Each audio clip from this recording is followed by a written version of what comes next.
오늘 공독할 하나님의 말씀, 예수 그리스도의 위로라고 하는 제목으로 하나님의 말씀의 은혜를 나누고자 합니다.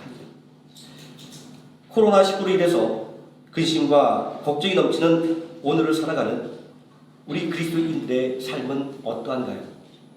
고난과 환난의 연속이지 않은가요? 오늘이라는 시간 속에서 예배와 사회적인 책임 사이에서 고민할 수밖에 없는 것이 우리 교회와 그리스도인의 현실이기 때문입니다. 이러한 현실 속에서 그리스도인은 무엇으로 이 고단한 삶에서 위로를 얻으며 승리의 기쁨을 맛볼 수가 있을까요? 지금 그리스도인들에게 절실하게 필요한 것은 우리와 동일한 상황에서, 아니 더 어려운 상황에서 고민했던 그리스도인들을 향한 요한계시록의 말씀일 것입니다. 우리는 이 계시록의 말씀을 종말의 환난에 관한 예언으로만 생각을 하지만 계시록의 메시지의 핵심은 종말의 환난이 있는 것이 아니라 예수 그리스도로 말미암아 그 종말의 환난을 극복하고 승리하는 그리스도인의 모습을 그리고 있습니다.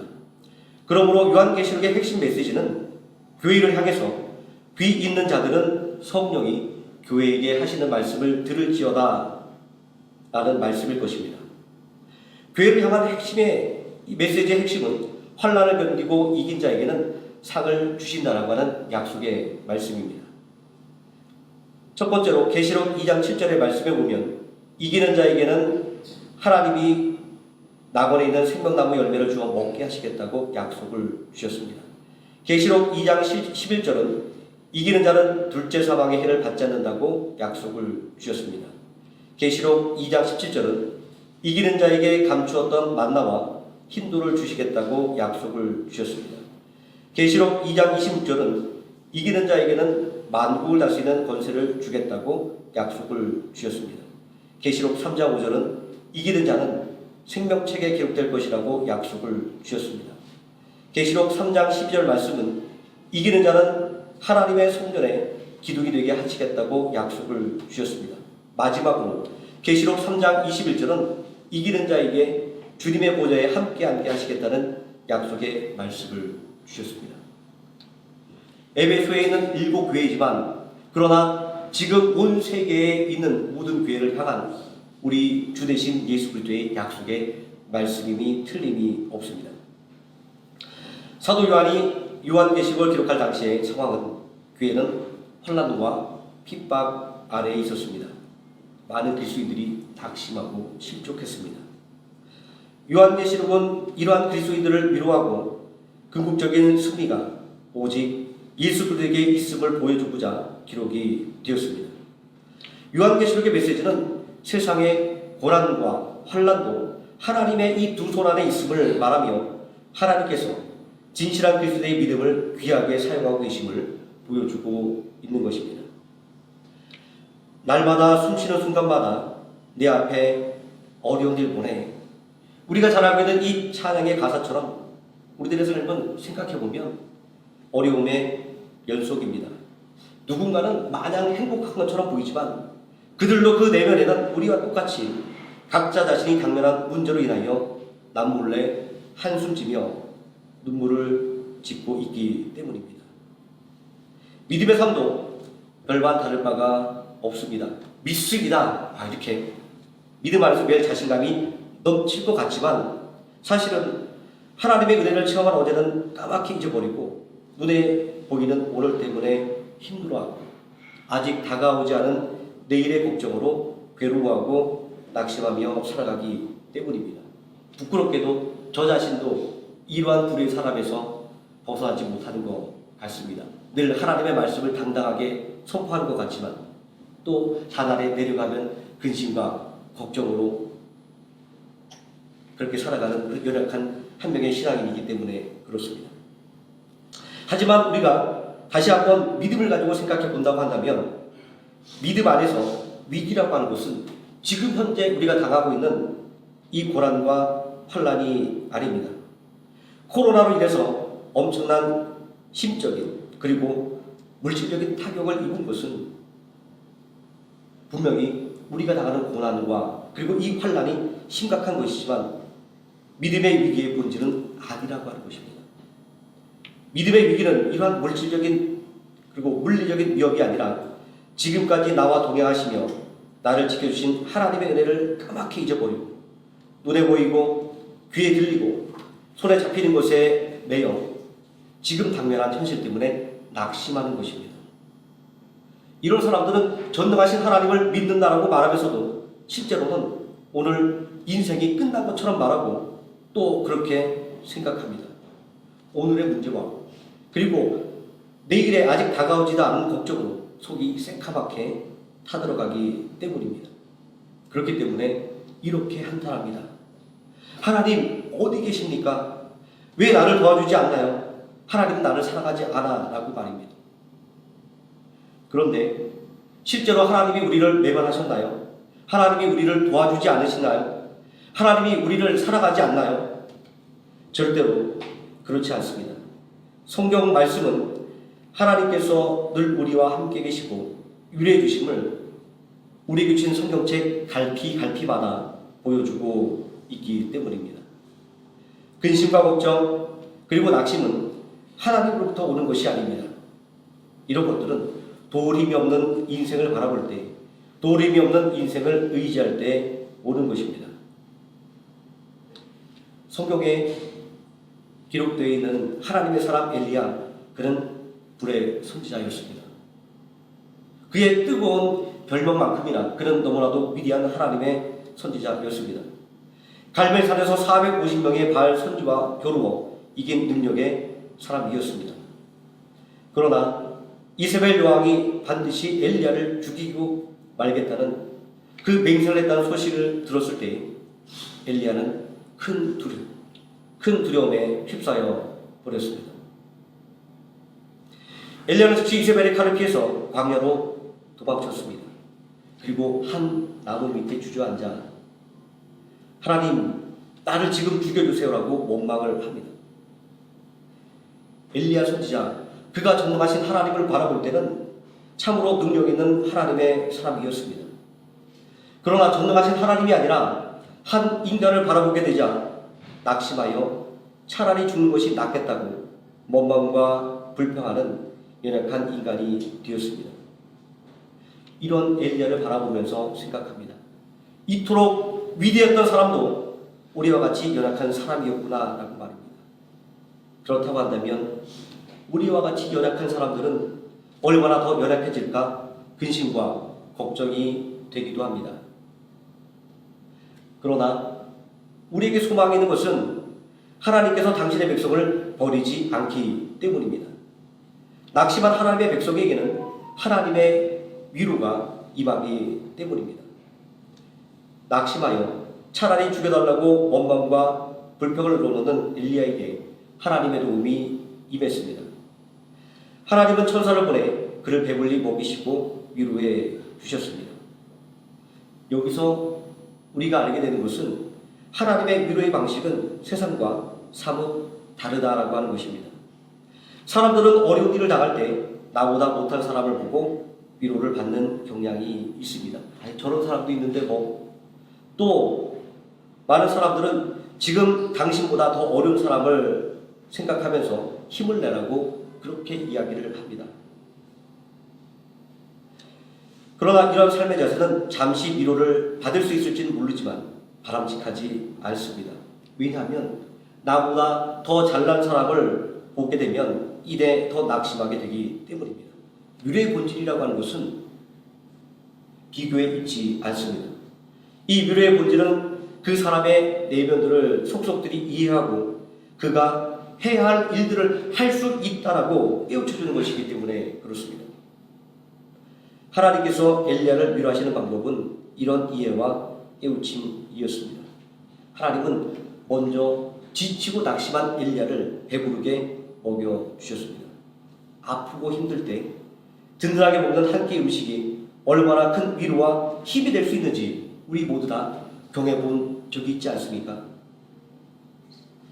또 우리 집사님들, 또 권사님들, 장로님들 힘들고 지칠 때 그 옛날 어머니가 끓여주시던 그 따뜻한 된장국을 한 그릇 배부르게 먹었으면 얼마나 좋을까 이런 생각을 할 때가 있지 않습니까? 하나님께서는 이런 생각을 가졌던 엘리야에게 비록 한 끼이지만 든든하게 먹여주셨습니다. 그리고는 엘리야야, 너 그동안 너무 고생했다. 이제는 좀 쉬어라. 이렇게 말씀하지 않으셨습니다. 아직 할 일이 남아있다. 일어나라. 라고 말하고 있습니다. 하나님, 죄송합니다.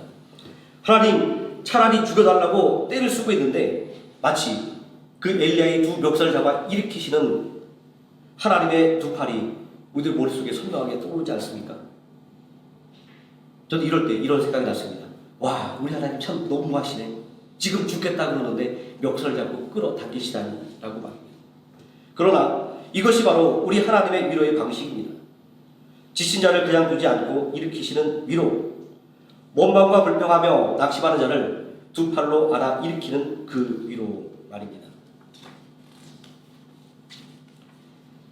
엘리야 선자는 하나님께서 예비하신 음식물을 먹고 마시고 그 음식물의 힘을 의지하여 40주 40야를 걸어서 하나님의 산 호렙에 이르렀습니다. 성경은 다른 사람들과 비교해서 우위를 점한 것으로 위안을 삼는 것을 말하고 있지 않습니다. 오직 하나님과 예수 그리스도 그리고 천국을 바라봄으로 위로를 받는다라고 증거를 하고 있습니다. 오늘 본문의 말씀인 요한계시록 또한 고난과 박해를 재림하실 예수 그리스도의 영광으로 견뎌내라, 이겨라, 승리하라 말하고 있습니다. 이것이야말로 참된 위로입니다. 믿음의 사람들이 받게 되는 실제 하나님의 위로도 이러합니다. 믿음으로 싸우라, 믿음으로 이겨라 이기 때문입니다. 그저 등을 토닥여주는 그런 위로와 차원이 다릅니다. 주옥같은 신앙의 고백을 들려주었던 송명희 시인은 우리가 잘 알고 있듯이 중증 내성마비입니다. 그는 공평하신 하나님을 노래합니다. 나 가진 재물 없으나 나 남에게 있는 건강 있지 않느냐. 나 남이 없는 것 있으니 나 남이 묶은 것을 보았고 나 남이 보지 못한 음성을 들었고 나 남이 모르는 것을 깨달았네. 공평하신 하나님이 나 남이 가진 것 나 없지만 공평하신 하나님이 나 남이 없는 것 갖게 하셨네 라고 말입니다. 많은 사람들은 이분을 보면서 이렇게 말합니다. 저런 사람도 하나님을 공평하다고 말하고 있는데 하나님은 진짜로 공평하신 분이야 라고 말입니다. 그가 육신의 자기를 가졌지만 그로 인해 아름다운 신앙의 고백들을 전해주는 능력을 받았다라고 생각합니다. 그래서 하나님이 공평하다라고 생각합니다. 그러나 저는 그렇게 생각하지 않습니다. 제가 중학교 때 배웠던 간증하는 이분의 모습은 온통 오그라진 작은 몸을 휠체어에 겨우 의지하고 있었습니다. 세상 사람이 당연하게 가졌던 것을 그분은 하나도 소유하지 못했습니다. 그러나 그는 그것으로 말미암아 보았고 들었고 깨달았을 것입니다. 아, 하나님은 세상에 버림받은 나 같은 존재도 만나 주시는구나.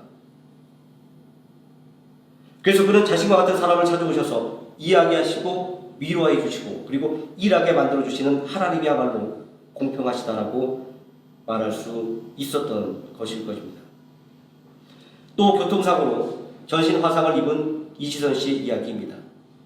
꽃다운 20대의 나이에 화상으로 망가진 육신으로 사경을 헤맬 때 그의 가족들은 절망할 수밖에 없었다라고 말합니다.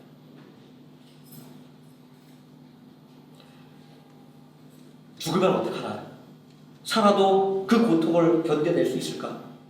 이런 절망이 그와 가족들을 둘러싸고 있을 때 사고의 소식을 듣고 달려온 목사님도 한동안 아무 말도 할 수 없었다라고 합니다. 한참을 기도하시던 목사님은 성령님의 음성을 들었다라고 합니다. 그리고 그와 가족을 향하여 이렇게 그 말씀을 전했습니다. 이때를 위한 믿음이라, 믿음은 행복하고 형통할 때가 아니라 바로 고통의 때를 위한 것이며 절망의 때를 위한 믿음이라고 하는 것이었습니다. 너무나도 냉혹한 말씀이었습니다. 너무나도 무책임한 말씀이었습니다. 그러나 그것이 온 가족의 위로가 되고 힘이 되었고 죽음의 길에서 살아난 자신에게 너무나 큰 위로와 힘이 되었다라고 그분은 고백하고 있습니다. 본문 말씀의 주인공이었던 사도 요한은 반모섬에 유배되었을 때 당시 교회는 로마 황제 도미티안의 극심한 박해를 받고 있었습니다. 사도 요한은 주 96년부터 황제 도미티안이 죽기까지 1년 동안 이 반모섬에 유배되었습니다. 요한계시록을 처음 주석한 빅토리두스라고 하는 사람에 의하면 요한은 이 반모섬의 탄광에서 일했다라고 합니다. 우리는 교회와 사도 요한의 모습을 보며 이런 의문을 제기합니다. 우리 주님이 지켜주신 삶이 고작 이런 것인가라고 말입니다. 박해와 유배의 삶 말입니다. 왜냐하면 이러한 고난은 하나님의 사랑의 반대의 개념이며 은혜의 단절처럼 여겨지기 때문입니다. 이러한 질문에 대한 응답으로 예수 그리스도께서 찾아오셨습니다.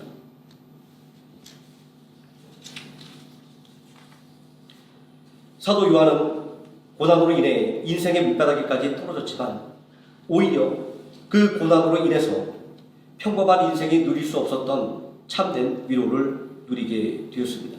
그것은 바로 예수 그리스도였습니다.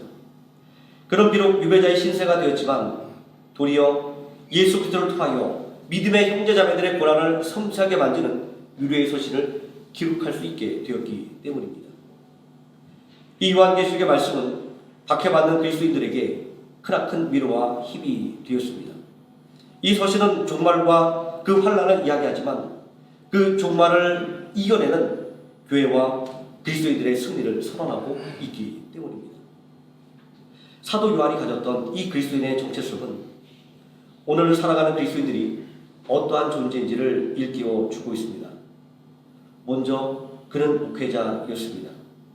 이 사실은 그가 예수 그리스도의 종으로서 예수 그리스도의 고난에 동참하고 있다고 하는 것을 보여주고 있습니다. 다음으로 생각할 수 있는 것은 요한은 신학자였습니다. 이 사실은 그가 자신의 관점에서 고난을 바라보는 것이 아니라 하나님의 관점에서 고난을 바라보고 있다라고 하는 것을 보여주고 있습니다. 이런 것들을 생각할 때 그리스도인들은 사도 요한과 같이 예수 그리스도의 고난에 동참하는 사람이며 또 하나님의 관점으로 고난을 바라보는 존재라고 하는 것입니다. 고난 중에 있는 요한에게 예수 그리스도는 영광의 모습으로 또 재림하는 주님의 모습으로 나타나셨습니다. 이것을 통해서 알게 되는 것은 예수 그리스도께서 이 땅에 처음 오셨을 때 사람들의 불신으로 말미암아 복음을 거절했던 것이라고 한다면 이제 이루어질 예수 그리스도의 재림은 복음을 거절하는 사람들을 직접 심판하시겠다라고 하는 것입니다. 전에는 이 땅에 오신 예수님의 복음을 거절한 사람들이 예수님이 지신 십자가를 조롱하고 즐거워했다면 이제 재림하실 예수 그리스도의 승리로 말미암아 복음을 거절했던 사람들이 애국하게 될 것이라고 하는 메시지였습니다. 성경은 이토록 교회와 그리고 그리스도인들이 거두게 될 승리를 확실하게 알려주고 있습니다. 그럼에도 불구하고 우리가 그 사실을 확고하게 믿지 못하는 이유는 어디에 있을까요? 그것은 현재가 우리를 힘들게 만들고 우리로 하여금 의심하게 만들기 때문입니다. 사실 누가 뭐라고 이야기한다 해도 바로 지금 이 순간이 우리에게 있어서는 가장 힘든 시간이기 때문에 그럴 것입니다. 그러나 초대교회도 우리와 같은 상황에 있었습니다. 궁극적인 승리가 예수 그리스도의 재림에 있다라고 하는 것을 알고 있었지만 현재 그분께서 교회를 위해서 우리를 위해서 어떤 일을 하시는가라고 하는 질문을 제기할 수밖에 없었기 때문입니다. 이런 질문에 대해서 계시록의 말씀은 예수 그리스도께서 교회를 통치하시고 계시며 또 성도를 다스리시는 분이심을 보여주고 있습니다. 내가 본 것은 내 오른손에 7별의 비밀과 또 7 금촛대라 일곱 별은 일곱 교회의 사자요 일곱 촛대는 일곱 교회니라 라는 이 말씀에서 우리 주 예수님 그리스도께서 오른손으로 일곱 별과 일곱 촛대를 쥐고 계신 것은 이미 승리하신 권능으로 교회들 사이에 임재하시고 친히 다스리시는 모습을 분명하고 확고하게 우리에게 보여주고 있는 것입니다. 이러한 성경의 확고한 약속의 말씀에도 불구하고 우리는 다시금 질문을 던질 수밖에 없습니다. 왜 우리의 주님이신 예수 그리스도께서 통치하시는데 교회와 성도에게 고난이 있는가라고 말입니다. 이 질문에 대해서 계시록 1장 17절 18절 말씀은 이러한 답을 우리에게 들려주고 있습니다. 두려워하지 말라. 나는 처음이요 마지막이니 곧 산자라. 내가 전에 죽었노라. 볼지어다 이제 세세토록 살아있어 사망과 음부의 열쇠를 가졌노니 이 말씀을 통해 예수님은 당신께서 현재적으로 그리고 세세토록 영원토록 살아있는 승리를 얻는 길은 바로 십자가에서 죽는 것을 통해서였다라고 말씀하고 계신 것입니다. 예수 그리스도의 승리는 십자가를 통한 승리라고 하는 것입니다. 고난을 통한 면류관이라는 말씀입니다. 우리 그리스도인들의 삶은 이러한 주님이신 예수 그리스도의 삶을 따라가는 것입니다. 이러한 믿음의 진리를 우리가 깨달을 수 있게 된다고 한다면 세상 사람들에게 있어서 고난이 다만 제약일 뿐이지만 그리스도인들의 관점에서는 고난이라고 하는 것은 영원토록 승리하는 삶을 위한 필연적인 길이라고 하는 것을 깨닫게 될 것입니다. 고난이라고 하는 것은 영광을 위한 관문에 지나지 않습니다. 이러한 고난을 견디는 삶의 모범을 예수님께서 십자가에서 친히 우리에게 보여주셨던 것입니다. 사도 요한은 비록 유배를 당했지만 그곳에서 영광스러운 예수 그리스도를 대면하고 인류의 마지막 계시를 듣고 보고 기록하는 영광을 누렸습니다. 그리고 그 큰 영광은 반모섬에 갇히는 복음을 위한 고난이 시시한 것이고 견디만한 것이 되게 만들었습니다. 그는 고난으로 인해서 패배를 한 것이 아니라 고난으로 인하여 영광의 승리를 맛보았기 때문입니다. 교회와 그리스도인들을 그토록 핍박하던 도미티안 황제의 통치가 고작 1년뿐이었다라고 하는 사실을 생각할 때 교회와 그리스도인들을 괴롭히는 어떠한 고난도 반드시 지나가고 만다라고 하는 것을 상징적으로 보여주고 있는 사건이라 볼 수가 있습니다. 이렇게 볼 때 코로나가 아무리 큰 어려움을 준다 할지라도 반드시 지나가고 마는 환난에 불과한 것입니다. 오늘 어려움 가운데 낙심하며 눈물 짓는 그리스도인들에게 우리의 주님이신 예수 그리스도께서는 위로의 말씀을 주십니다. 고생했다, 힘들지 이렇게 말씀하지 않았습니다. 오늘 말씀에 이렇게 이야기하고 있습니다.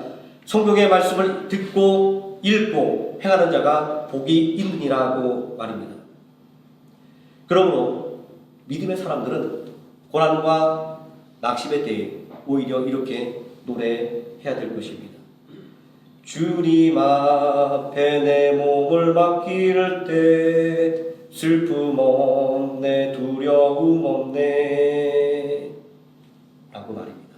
함께 기도하시겠습니다.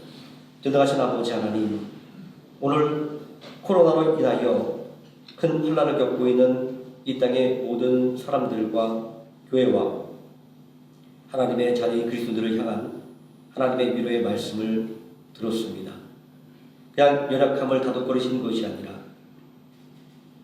우리가 어떤 존재인지, 우리가 무엇을 해야 하는지, 그리고 어떻게 그 일을 할 수 있는지를 말씀을 통하여 깨우쳐 주시는 그 하나님의 위로를 온전히 우리가 받게 하여 주시고 알게 하여 주시옵소서. 예수님의 이름으로 기도드립니다. 아멘.